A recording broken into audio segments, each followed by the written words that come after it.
Good afternoon. Just had a good morning with our team, and really proud of the way they performed on Saturday. Thought it was just a great way to finish, to find a way to win an important road game in conference play. Anytime you go on the road, it's just difficult. So we didn't play our best, but I thought we did a lot of good things, a lot of things to build off of for sure. But just the ability to finish, to have our defense on the field, as I said earlier, to be able to be the reason why the game closed the way it did, kind of be put back out there twice, but then challenge our offense about finishing. We get that first fumble that Jawan Burgess creates and get the ball in great position, and you want to go in there and score a touchdown. And still defense had to come out and still had to finish. But bottom line is it was a complete team effort. Our guys had some guys dinged up, and O-line was shuffled around a little bit, but still was able to rush for almost 200 yards, and Stevie went over 100, 6 yards of carry for him, and thought he ran really, really hard, protected the football, did a lot of great things. Played two different quarterbacks, obviously, and both of them played well. And Peyton being able to throw for almost 200 yards and being 20 for 27 and just being really sharp and being prepared to do what he did was very encouraging.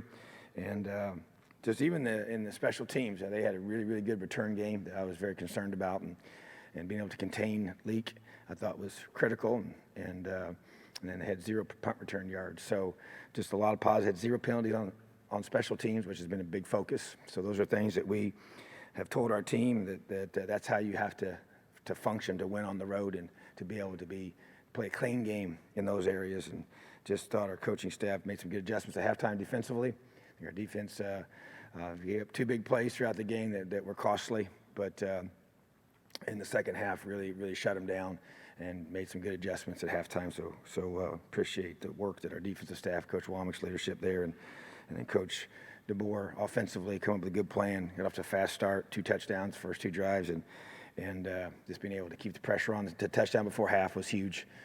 Great momentum, awesome play by Nick Westbrook. He had 6 catches and played really, really well. So proud of our guys, but really challenged them and went through the film and to focus on the areas that we have to really hone in on to continue to grow as a football team. But anytime you can go on the road and get that kind of win the way that it happened, it helps your team grow and develop the belief and confidence into what we're doing. And just the weight room, the strength that they feel, the workout again today, just continue the momentum that we're building in there, and being able to do a good job of finding a way to win a game on the road, which is critical. So really, really proud of our guys, but have to continue to stay focused on the details. That's where we have to really, I think, fine-tune everything that we're doing and just keep getting better. And then because of all that, players of the game, Stevie Scott and Peyton Ramsey were both highly achieving guys, but Peyton Ramsey's the one that we chose to go with for the offensive player of the game, just because of the ability for him to execute at a high level, coming off the bench like he did. And defensively, a couple guys that stuck out to me and our staff, Jawan Burgess and Reese Taylor, defensive players of the game. 2 critical takeaways, but it was bigger than that. It was the way they played the entire game, their mindset throughout practice all week long, the way they prepared. Just everything is continuing to be on an incline for both of those guys in the secondary. Logan Justice is our special teams player of the game. 2 key field goals that were the difference in the game, points-wise. Continues to be very steady for us and do a great job. Throughout the week, defensive scout of the week, Christian Love, and offensive scout of the week, Deshaun Brown and Tim Weaver, and then special teams scout of the week, Joseph Daniels. So felt like that we had a very good week of preparation. Still did not feel like that we executed at the level we need to consistently throughout the game, but at the same time, as we mentioned, the guys were able to bow up, find a way to win, and then have a great celebrated locker room, which is always a great thing to experience. So proud of our guys. Questions? The offensive line in particular, I think we asked you about it Saturday, but as you're able to kind of go back and look at how Matt Bedford's grown, at how Simon Stepaniak handles moving over to the left side for I think maybe the first time in his career, at least as a starter. Harry obviously going to center, and McKenzie coming in almost from the cold.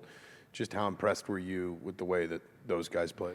Very, and that's a tribute to them and to Coach Hiller and the job that he does. And I thought those three guys you mentioned, we obviously had three different positions there affected by having Harry move to center and then moving Simon to left guard and then McKenzie playing right. So just thought Matthew continues to progress. Boy, he really, a lot of those big runs that Stevie was having there in the second half and was him just caving in the defensive line and just creating a lot of movement. And our tight ends blocked well on several of those as also. But Harry did a great job snapping the football. That's a dynamic that you forget about until you get a bad snap. And so he did a great job with the snaps. And then he's a good center. He really is. He's got a good base to him. He's strong. He's smart. And so hadn't had a lot of reps there, but I will say this: we probably got into, we were 2 full weeks into the camp, and I just said, okay, guys, it's time for us to shuffle the O-line, and let's get Harry at center, and let's get guys shuffled around a little bit, play some different spots, and we played Coy at guard. I mean, just tried to get guys different. We did it for several practices in a row, and I think that really paid off for us. Yes, this past game, just because looking forward, that you just never know what may happen to the offensive line, and having guys that can play multiple spots helps them for their future, because that's what the NFL is looking for, guys that have that versatility to play multiple positions because of the number of linemen they have on their roster and how many they carry to a game each week. So that's a big selling point for our guys is in their development and what they want for their future. So, but Coach Hill did a great job of that. So I just really proud of our line. They got to keep getting better. I feel like that, expect to get Hunter back this week. He warmed up and we went through it and had the discussion about it. Possibly he probably could have gone, but hadn't got a lot of reps. And so we felt, if we could just hold him for one more week and be able to still get what we want, then I think it served itself well there, because now should be fully recovered here by the time we get to Saturday. He'll be practicing with us this week and got off to a good start today. So should get him back and get those guys back to their normal spots. Coach, in regards to Reese Taylor and the play that he made at the end of the game there, you've said in the past that he's been taking the defensive back position in stride, but when he was such a successful quarterback at Ben Davis and then he came over and just to make a play like that in a game like that, what does that say about his development? And did you say anything specifically to him regarding that situation? Well, man, after I gave him a huge hug, man, I just so proud of him. He's such a great person, works so hard, and I know he's been frustrated because of the injuries and hasn't been out there like he wanted to be because of that. And but now he's gotten back and showed up on special teams last week and now on defense. But that's the ball savviness that he has, and just being a former offensive player, specifically a quarterback, and being able to, finish the play. It's a little probably tougher catch than it looks, but it was overthrown. But it was overthrown because of the rover doing his job and taking away that seam route by the vertical number 2, and he's an overlap player in that coverage, and that's what he did exactly what he was supposed to do. So you get rewarded for being in the right place at the right time. But he's an excellent football player and one of our best athletes without question. So I just see him continuing to grow in his performance and execution and just being comfortable out there at corner. But he's one of our elite players in my mind in terms of quickness and change of direction, and he's got a toughness to him. He'll tackle, even though he's not the biggest guy, but just a really good football player. So awesome for him. So proud of him and happy for him to have that opportunity, and he came through for his team. It was awesome.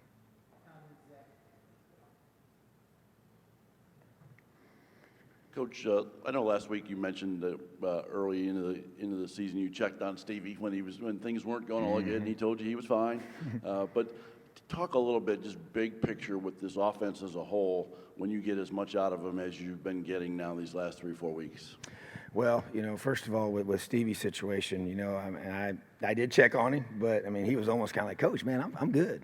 Don't worry about me. But he's still, he's only a sophomore, and he had such a big freshman year that I just wanted to make sure he was keeping everything in check, and having the right mindset, and don't want to assume things, and sometimes guys may look that way on the outside, but you want to give him an opportunity to sit down with you face to face and talk it through. So, but he's been awesome. He understands, and it's been neat to see him rewarded for that patience, and he's catching the ball out of the backfield. He's running the football. He's, and Kalen does a tremendous job. I look at all the different guys that are catching balls, and Wap only had 2 catches in this game, but he's had a whole bunch in the last couple, but other guys stepped up and had big games as well. And they several times had him bracketed, but you can't, you do that to one guy, it's going to create opportunities for a guy like Nick, and he took advantage of it. And Peyton Hendershot had a bunch of catches again. I think he had 6. So, just, being a bunch of individuals that care more about the team is what we have on offense. And we talked about that this morning as well, and just guys, the way our offense can distribute the football, and O-line is really kind of coming into their own, and just need to see them respond, as I already mentioned, with having some new guys in there and playing some different positions and playing 2 different quarterbacks, and both of them playing extremely high level and very efficient and effective. And so to me, that's a tribute to Coach DeBoer and his system, and which has become our system, but I did let him come in and implement what he knew and believed in, and it's become ours, and all the coaches on that side of the ball, it's now what we do. And so, but I think it's a great fit for our guys, and they've really, are starting to get into a rhythm and a groove of understanding the reads, and just sitting through all the meetings again this morning with offense and watching the film together with the players and the staff and the coaches there. They're just neat to see that confidence growing, and understanding where, the ball needs to go each time and everything up front. And so it's really, at the right time, coming together, and they need to play at a high level this point in the season, and they are. And so to be able to continue to do that is going to be critical for our future success. So just really proud of that side of the ball, but we do got to finish. We needed to finish that game off. We needed to put that team away there in the second half and not make it come down to the final series. But it did, and we responded. Again, something else we asked you about Saturday, and you've kind of been asked in different ways about it today, and I imagine there's stuff you probably won't tell us, but with regard to the defensive adjustments, just kind of what were maybe some of the things you talked about, basically getting back to things that you felt guys were really comfortable with. What were some of those things that just allowed you to be so much better, in particular in limiting Maryland's explosiveness in the second half? Well, I think, defensive football to me is so dependent upon 3 key variables, and it all starts with we always take takeaways, tackling, effort, and those are huge, and those are foundational things that I preach. We say, hey, we install those 3 things every single day, and we do. We make a huge deal about them, okay? But it really all starts with run fits, because if you don't stop the run, then everything else just kind of falls apart from there, because then they can do 2 things to you. They can run it or they can throw it, because that obviously sets the other one up. So it's those run fits. It's being able to be confident in those fits, to be able to, because that affects your tackling. If your spacing's not right, then you get out of position and you miss tackles, okay? And it all just kind of crumbles from there. So to me, it was being able to just kind of go back to making sure we're being simple enough to get the run fits right, to make sure that we're not, the layers aren't out of whack and the spacing's not out of whack, and our guys are really, more of a compressed, contested type mindset that I really believe in, to be able to take away those windows and the easy throws and the access throws and make them earn every little thing that they get. I believe in that. I think it's hard to drive the ball, up and down the field by having to snap it over and over and over again. And so you got to eliminate those big plays by swarming the ball. It's the effort that you get to the ball, the gang tackling. And so all those things just kind of go in. And our kids played, man, they played so hard. And we usually play really hard. That's one of our biggest, things that we're known as when you watch us play. And I want that to always be the case. There's a lot of reasons for that. But defensively, it's just, it all starts with those fits and working on those, and even how we practice and modifying some of that to try and get a better look. We made changes with that, because sometimes when you have, your scout teams, they don't always, especially up front, it's hard to simulate, a full set of Big Ten offensive linemen. Okay, it's almost impossible to do that with that group, and so therefore, sometimes it can get skewed when you practice to what the linebackers are seeing, because by the time it gets to them, it already gets, especially in the run game. So we just had to make some changes to how we approach that, and just to get a cleaner, better look for our defense, so we can get the fits right and everybody's, from a technical perspective, where they're supposed to be. And so we've just kind of been almost a back to basics approach to that, and simplifying some things, throwing some stuff out, and adding a couple little things here and there that I felt like we needed to do, and just, just working with Coach Womack and just getting it right, and just making sure, because we do still have a lot of guys that don't have a ton of reps, and so just making sure that we execute at those critical times. So that to me is where I think it was the biggest thing. And even in the second half, we did some, they were doing a lot of things that we were a little bit unique and different than what we planned for. And so we had to be able to adjust to that. And so, but I just think that's where, because that gives our guys a lot of confidence when they know where they're supposed to be. They're playing faster. A guy like Jawan Burgess, man, he continues to play faster and more confidently.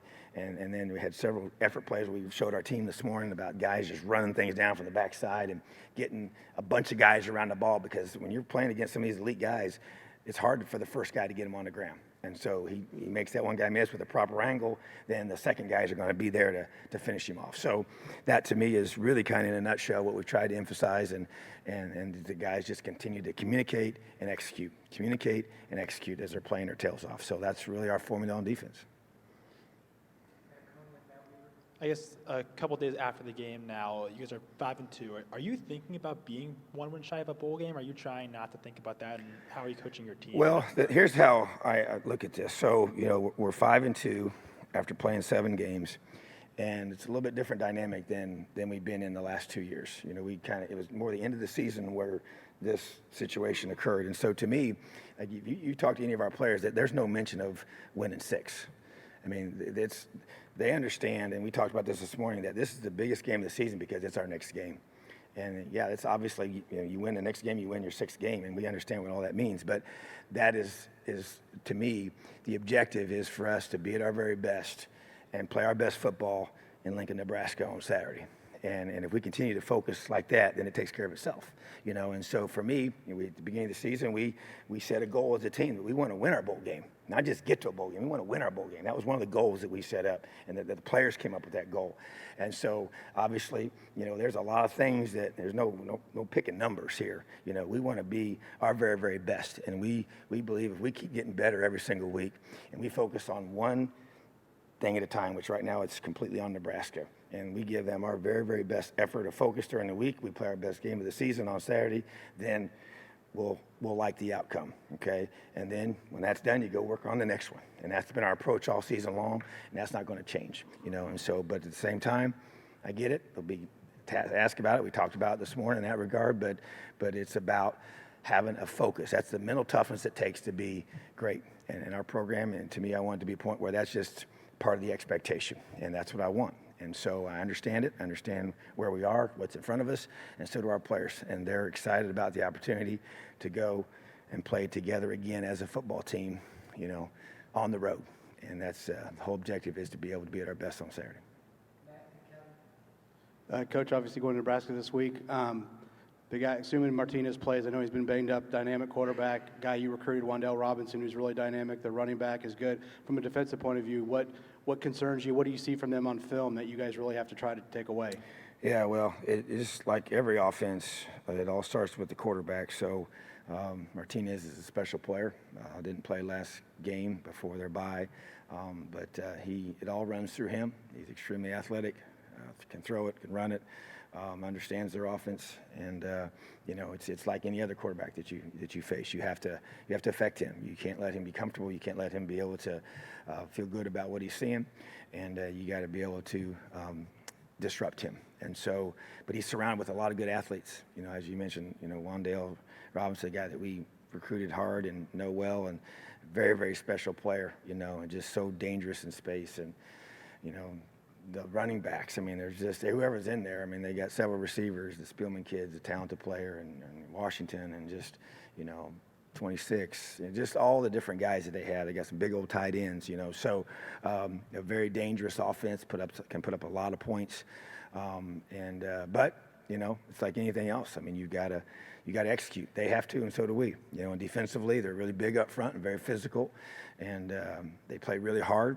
And they've got some really good football players, and they're going to change some things up, and they're going to keep you off balance, and they're trying to do everything we're trying to do on defense. And I know their staff well, and I got a ton of respect for Coach Frost and all his coaches, and got to know them when they were at Central Florida, and the job that they did there, and he took all of his guys with him, and I respect him for that. And they know each other well. They have great chemistry as a staff. They've been together for a while, and that's important, and so that's why you're seeing, the consistent growth from them, from last year to this year, So, but then you throw in the venue that you're playing in, I mean, I saw it was since like 1962 they've had sellouts, that's a phenomenal stat. That's quite a testament to their program and everything that they've accomplished. And just growing up as a kid, just Coach Osborne was the guy that I looked up to, and the way that he ran his program and the kind of man that he was. And this is my first trip to Lincoln, So, but at the same time, to me, this is the cool part about it is we're playing the 2019 Huskers, okay, and the team that shows up and the 11 guys they put on the field, and that's the key, and not all the guys that played there in the past, So, but our guys have played in a lot of great places, and so we're looking forward to the opportunity to go to Lincoln and play, and I know it's going to be an amazing atmosphere, and we're looking forward to that, and they'll all be wearing red for us, which is pretty cool, and we'll embrace the atmosphere and the environment, and our guys are going to go there and play their tails off. Update on Michael Penix's status, and how do you handle the preparation for the quarterback position during the week? Yes, update on Michael Penix. Right now, do not know his status will be. It'll be a game time decision, and so, so the plan will be to prepare like we have every single week to be able to have Peyton ready to roll, and he'll have a great week of practice, and just like he did last week, and then Jack will be ready as well. So those guys in that room will be doing their best to prepare, and Michael as well, and we'll do everything we can to get him back, if at all possible. So, but that remains to be seen. Coach, you talked about the environment going out to Nebraska, playing, of course, one of the iconic programs in college football history. We all know who they are. But how do you keep the guys mentally leveled down, especially with all that's laying out? The bowl eligibility is there for the taking Sure. as well. How do you keep that mental outlook where it needs to be? Well, we started last week even in talking through and the word that I picked for that week and just the things that we talked about at the hotel on Friday night about the ability to block out the noise, and just talk to them about when we do what I believed. And I had this conversation with our guys during fall camp. When we start doing the things I believe we're going to do this season, and what's going to be, the result of that is how can we block out all the noise. And the noise is criticism when things aren't going well, and it's pats on the back when things are going well. And you have to have the ability to focus through all that. And that's where you teach your guys. And so we talked to him about, Tom Brady has some quotes about that and some things he talks about, how he's been able to function at a consistently high level where he's at, and as to how he's been able to do that. And we talked about those things, just to be able to, as you say, embrace what's in front of you. But our guys, man, they're used to playing in a lot of great places, and we get excited to go to play in those spots. And our guys have played well on the road and in the past, and expect us to play well on Saturday. So I think I like feeding off of that, feeding off the crowd, and feeding off the environment, feeding off the opportunities ahead of us. And this is why I came here to help Indiana, change the defense when I got here.